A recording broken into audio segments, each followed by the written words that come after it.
Have you ever been handed a pile of lab results and you were told that you might have lupus, although you feel completely fine? Or the opposite, you were told that your labs are normal, so it all must be in your head, even though your pain and fatigue are absolutely real. Here it is what most patients never hear. More testing does not mean that you have better medical care, and especially when it comes to autoimmune diseases. I'm Dr. Girnita, a double board certified rheumatologist, and every single day in my clinic Rheumatologist on Call, I see patients that were sent down this testing spiral, which actually leaves them more confused, more anxious, and farther away from a real answer than when they started the journey. Today, I'm walking with you through 6 most overrated, most misused tests in autoimmune diseases. Not because they are bad tests, but because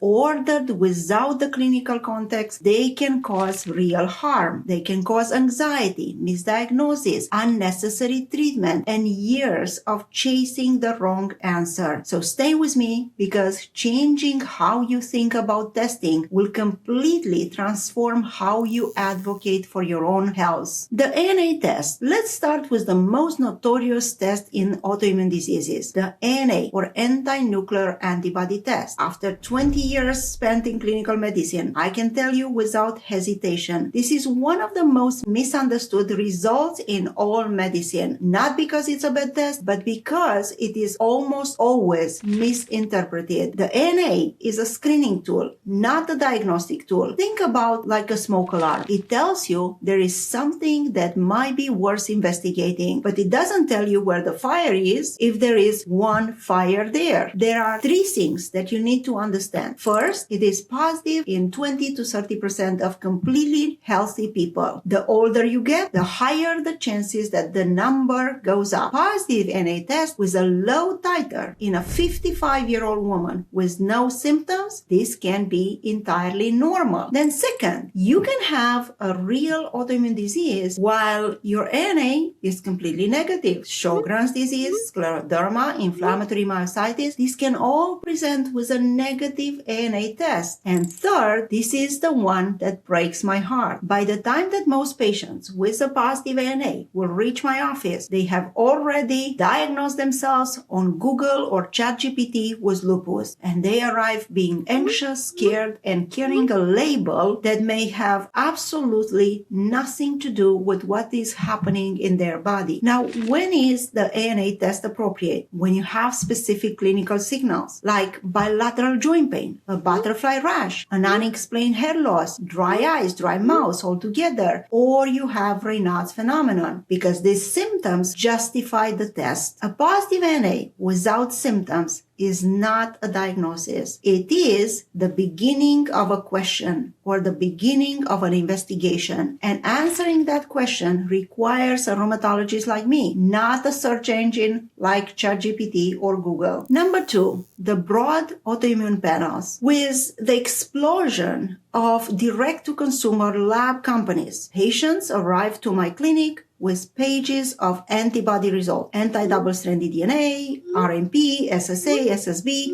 anti-SCL70, all of them ordered without having symptoms, no clinical context, actually no physician who evaluated them. Here is the problem. Many of these antibodies have low specificity. They can be positive in healthy people. Some, they may appear many years before the symptoms actually develop. A positive RMP or double-stranded DNA does not equal lupus or mixed connective tissue disease. Not without the clinical picture. I have had many patients who arrive in tears, convinced that they have lupus, because an algorithm flagged an anti-double-stranded DNA positive antibody and they told them to see a specialist. But after complete evaluation, no signs, no symptoms, there is no disease. I cannot erase the weeks of anxiety that test caused you. That is harm, not benefit. The principle I return to every single day: an autoimmune disease is a clinical diagnosis. And that's first. It is supported by labs, but there is not the other way around. Tests are tools. They exist to answer a specific clinical question, but when there is no question, a test does not give you the answer. It gives you a lot of noise. C-reactive protein and SED rate are the two most commonly ordered inflammation markers in medicine. Genuinely, they are useful in the right context, but here it is where they mislead in both directions. They can be elevated in infections, in obesity, in stress, in poor sleep, and even with normal pregnancy. A high C-reactive protein does not mean that you have rheumatoid arthritis. The context always matters. But the direction that concerns me far more is that patients get dismissed because these markers are normal. And I want to say it clearly, especially if you are a woman that is watching this, you can have active, destructive inflammation or inflammatory arthritis with completely normal C-reactive protein and completely normal SED rate. And I have seen it hundreds of times. I have seen patients told that your inflammation markers are normal, so nothing is wrong. But then they came to me with normal markers and with joint damage that was actually preventable, because symptoms are important data. They are often the most important data in the room. I personally, as a physician, do not chase numbers. And I do not dismiss a patient just because the C-reactive protein or the SED rate came back normal. Thyroid antibodies. Thyroid TPO and anti-thyroglobulin antibodies. They deserve a special or a direct conversation because the harm is there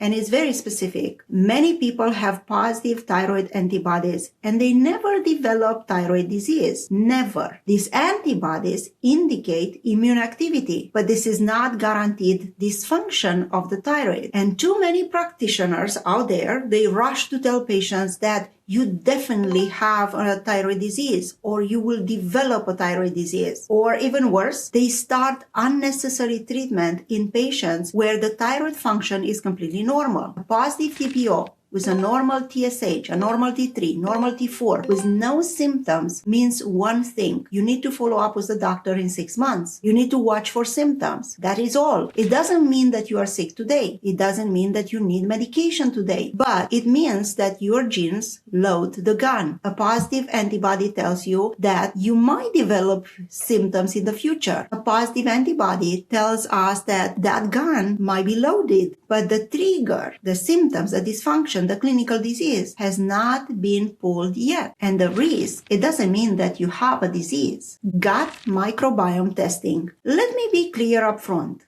The gut microbiome is real and it matters very much in autoimmune diseases. But the commercial gut testing industry, that is a completely different story. These companies send you a beautifully colored report with dozens of bacteria, alarming names, and many recommendations. And most patients actually walk away convinced that their gut is broken. But here it is the clinical reality. There is no single healthy microbiome. Your results vary day by day based on what you eat at breakfast, and there are not standardized clinical thresholds. Different labs will give you completely different interpretations of the same sample. And what happens next? They propose a detox protocol. They propose you that 15 foods categories to be eliminated and a bag full of supplements. And within a month, I can guarantee you, because I've seen hundreds of patients who can develop a food anxiety more disabling than the condition that you came in to be tested for. But what do I do when I'm genuinely concerned about a patient gut risk? I ask specific clinical questions, and then if needed, I consider certain testing. For example, SIBO. And then my recommendations focus on what the science actually supports. Fiber diversity, an anti-inflammatory nutrition, better sleep, stress reduction, and movement. Because yes, gut care matters, but it matters far more than gut testing. Genetic testing. Genetics matters very much in autoimmune diseases, but genetic testing sold directly to patients as an answer to a non-specific symptom, That's a completely different matter. Every week I see patients that come to me who paid for very expensive direct-to-consumer genetic test, which received a report that flagged a variant of unknown clinical significance. And they arrive in my office genuinely frightened, real fear, but zero clinical clarity. Let me give you a common example. HLA-B27. This gene is associated with inflammatory spine diseases like ankylosing spondylitis, but only 2 to 3% of people who carry this gene will actually develop an inflammatory spinal disease. But meanwhile, most patients I see with confirmed inflammatory back disease do test positive, which is exactly why the test is useful. If it's ordered by the right clinician with the right question, then is appropriate. So the principle that I want you to understand, your genes load the gun. A viral trigger, an environmental exposure, or accumulated stress will pull the trigger, and a genetic variant in that situation becomes important. But a genetic variant, the fact that it's present, is not a diagnosis. Without counseling, it almost always creates more confusion than clarity. So when do I order genetic testing? When I have a strong family history, when there is clear clinical suspicion, and when the result will genuinely change how I manage that patient.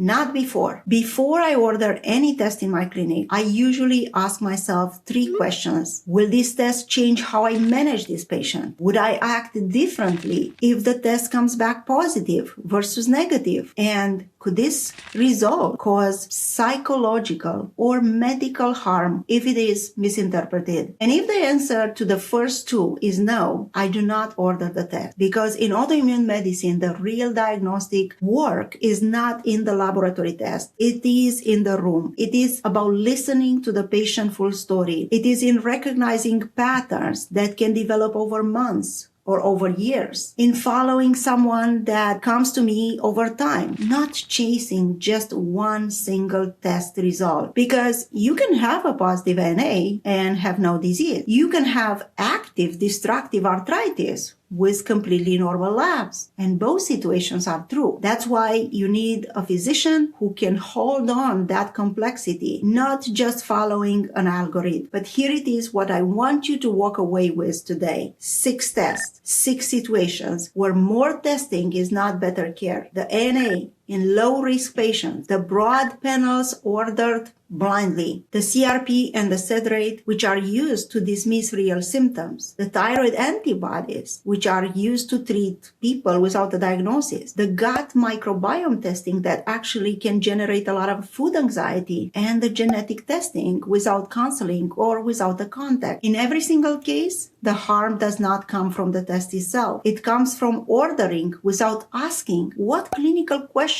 am I trying to answer? Now, if you have been down this spiral of a pile of confusing results with no real answers, that is exactly what we have built here at Rheumatologist on Call. We have board-certified rheumatologists who untangle the noise from the real signal, and it will give you a clear, honest answer. We cover through telehealth, many US states. You don't need a referral, and you don't need to wait for months to be seen. Now, knowing what is overrated is only half of the picture. If you stop here, you still don't know which tests actually matter, when to order them, and how to make sense of these results without being fearful. So watch my next video, because I will talk exactly about that. What you need to know about the tests that are necessary to diagnose an autoimmune disease. See you soon.